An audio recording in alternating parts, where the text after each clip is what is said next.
राजधानी भोपाल में नए कलेक्टर के रूप में प्रियंक मिश्रा ने पदभार संभाल लिया है।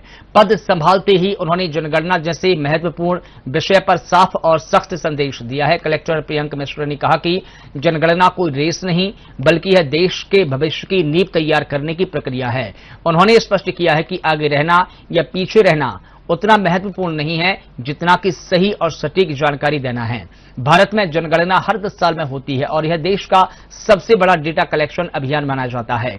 पिछली जनगणना 2011 में हुई थी, जबकि अगली जनगणना को डिजिटल रूप में करने की तैयारी चल रही है, जिससे डेटा की सटीकता और उपयुक्तता और बढ़ेगी।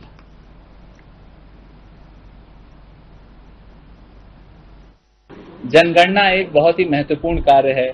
आप भविष्य के लिए एक ऐसा डेटा क्रिएट कर रहे हैं और इस बार तो डिजिटल डेटा क्रिएट हो रहा है। आप लोगों को डेटा की शक्ति बताने की जरूरत नहीं है, स्टैटिस्टिक्स और उसी पे सारा नीति निर्धारण होता है, उसी पे सारी कार्रवाई होती है।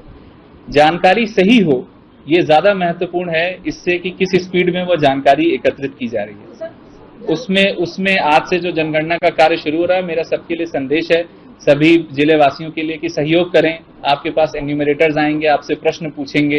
कई बार ये प्रयास किया जाता है कि हम अपने को बहुत गरीब दिखाएं, कई बार ये प्रयास किया जाता है कि हम अपने को बहुत अमीर दिखाएं, लेकिन आप लोगों को मैं पुनः बताना चाहूंगा, आप जो डेटा जनगणना में देंगे उसका कहीं किसी वेलफेयर स्कीम्स के लिए कोई उपयोग करने जैसी कोई बात नहीं है।